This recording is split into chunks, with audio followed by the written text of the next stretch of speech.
Pagi itu, embun masih melekat di hujung daun. Udara segar menusuk ke paru-paru, seolah mencucikan setiap nafas. Burung-burung berkicau riang, sesekali bersahut-sahutan dengan bunyi ayam jantan di kejauhan. Sinaran matahari memecah celahan pokok kelapa dan getah, memantul pada tetisan embun yang berkilau seperti permata kecil. Bau tanah lembab bercampur dengan bau asap dapur kayu dari rumah-rumah kampung. Di situlah Pak Saleh dan dua rakannya melangkah perlahan menuju rumah Lebay Min. Wajah mereka penuh keresahan, baju basah sedikit oleh embun yang memercik dari daun. Assalamualaikum Lebay Min, kami datang nak minta tolong ni.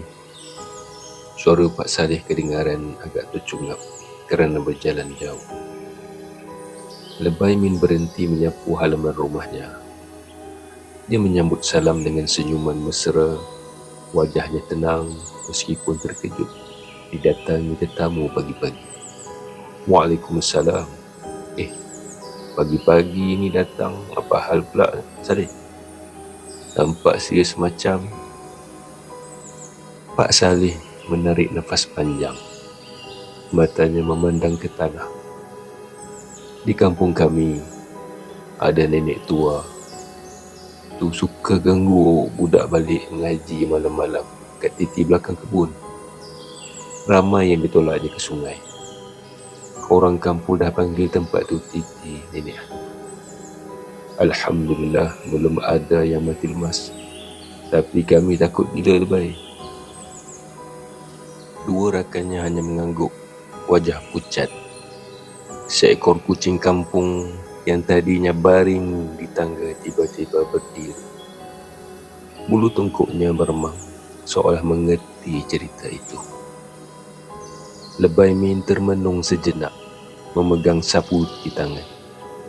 Angin pagi bertiup lembut, membawa bau serai dari kebun di belakang. InsyaAllah, malam ni kita pergi tengok. Kita ikhtiar, tak boleh biarkan orang kampung hidup dalam ketakutan. Aiman, cucu Lebay Min yang sedang kemas beg sekolah di sudut rumah, mendongak. Matanya bundar, penuh ingin tahu. Tok, Aiman nak ikut boleh tak? Aiman tak takut.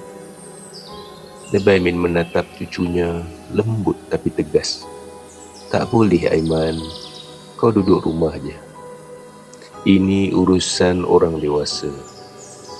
Jangan pandai-pandai keluar malam. Aiman mengangguk perlahan, walau matanya masih bersinar risau. Tangannya menggenggam erat tali beg sekolah, tidak puas hati. Hari menjelang tengah hari, matahari tegak di atas kepala. Lebay Min dan Pak Saleh singgah di surau sebelum zuhur. Lantai papan surau terasa sejuk di tapak kaki. Azan berkumandang sayup. Mereka bersolat berjemaah, menenangkan hati yang gundah. Selepas itu, mereka makan tengah hari di rumah Pak Saleh. Nasi putih hangat mengepul, ikan masing goreng berbau harum, sambal belacan pedas menusuk hidung, ulam-ulaman segar dengan gulai lemak, pucuk paku terhidang di atas meja kayu yang sederhana. Lebay Min makan perlahan. Bibirnya berzikir di sela-sela kunyahan.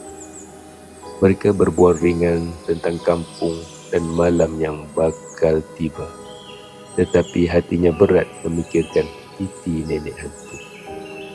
Pak Saleh pula tak henti-henti menunduk, memikirkan anak-anak kampung yang setiap malam melalui titik itu. Malam menjelma. Udara menjadi dingin. Kabus nipis turun menyeliputi jalan setapak. Lebay Min bermalam di surau bersama dua rakan. Selepas isyak, surau penuh ketenangan. Hanya bunyi cengkerik dan sesekali lolongan anjing di kejauhan.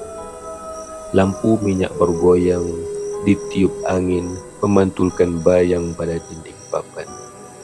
Lebay Min duduk bersela di atas sejadah, membaca Al-Quran, bersolawat dan berzikir dengan lembut. Suaranya menenangkan malam yang sunyi, seolah menenangkan jiwa mereka sendiri. Jam menunjukkan pukul 10 malam. Tiba waktu yang dijanjikan. Dah sampai masanya, bisik Lebay Min kepada Pak Saleh dan dua rakannya. Mereka bangun perlahan, mengambil lampu suluh kecil, menutup pintu surau. Langkah mereka menuruni tangga kayu, bunyinya berkeriut. Bersama mereka menelusuri jalan setapak gelap. Angin malam bertiup, beranting bergesel, bunyi serangga menemani langkah. Bau lumpur sungai makin kuat. Bayang pokok getah menari-nari di bawah cahaya lampu suluh sempit. Lebay, rasa pelik malam ni, Pak Saleh berbisik. Suaranya gemetar, tangannya menggenggam tasbih. Ini semua kerja syaitan, banyakkan selawatnya. Jawab Lebay Min perlahan, matanya tetap ke hadapan. Semakin dekat ke titi, bulu roma mereka meremang. Bayang-bayang bergerak sendiri, seolah ada yang mengintai dari balik pokok kelapa. Dersiran angin membawa bau hanyir dan daun reput. Dari arah kegelapan terdengar suara berbisik-bisik, entah bahasa apa, membuat jantung Pak Saleh berdegup kencang. Dua rakannya sudah pucat, mulut tak henti membaca doa. Tiba-tiba, seorang daripada mereka rebah. Tubuhnya menggeliat, seolah digerakkan sesuatu. Matanya terpejam. Mulutnya menjerit garau. Kenapa kau bawa orang ke sini? Suaranya berubah garau, penuh kemarahan. Bukan milik manusia. Urat lehernya tegang, tangannya mencakar tanah. Pak Saleh terkejut. Lampu suluh hampir terlepas dari tangan. Lebay Min segera mendekat, tangannya memegang kepala lelaki itu sambil membaca doa dan ayat suci. Suaranya lantang memecah keheningan. Bismillah, keluar engkau. Kemudian muncul lembaga hitam tinggi dari balik kabus. Rambut kusut panjang, hujungnya mencecah tanah. Matanya merah menyala seperti bara api. Bau hanyir dan masam menusuk hidung. Bunyi jeritannya mengerikan, memecah malam sunyi. Angin bertiup semakin kuat, daun-daun bertepangan. Lebay Min mengangkat suara, membaca ayat kursi berulang-ulang. Tangannya memegang segenggam lada hitam yang dibawa sejak dari rumah. Lalu dilemparkan ke arah lembaga itu. Bau lada menusuk udara, membuat lembaga itu mengerang, mundur sedikit demi sedikit sambil rambutnya berkibas seperti ditiup badai. Pak Saleh dan rakan-rakannya hanya mampu berdiri, membaca selawat, tangan menggigil. Pertempuran rohani itu sengit. Angin malam bertukar badai kecil. Ranting-ranting bergeser keras. Bayangan pokok menakutkan. Langit seolah berombak. Awan menutup bulan. Namun Lebay Min tetap tenang. Suaranya tidak putus membaca ayat-ayat suci.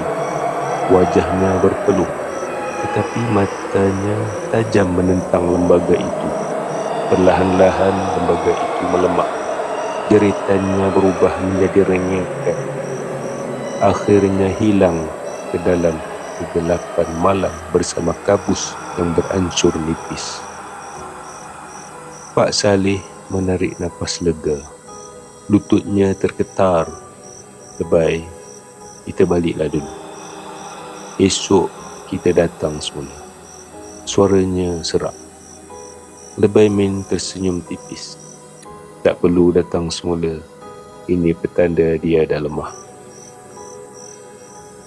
Dia terus membaca doa syafaat, memohon perlindungan Allah untuk kampung itu.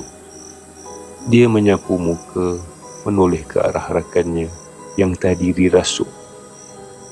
Kini lelaki itu terkulai, perlahan membuka mata. Mereka kembali ke surau dalam diam. Hanya bunyi tapak kaki di tanah basah. Penduduk yang takut berkumpul mendengar cerita, wajah mereka bercampur antara lega dan terkejut. Lampu berita berkelip-kelip di tangan mereka. Lebay Min berdiri di tengah-tengah, menasihati dengan suara penuh kasih. Bacalah 3 surah Qul sebelum keluar rumah. Sapu ke seluruh badan sebagai peninding. InsyaAllah kita dilindungi. Jangan biarkan ketakutan lebih besar dari keyakinan kita kepada Allah. Air mata syukur mengalir di pipi penduduk. Mereka bergembira, keamanan kembali. Seorang ibu memeluk anaknya erat.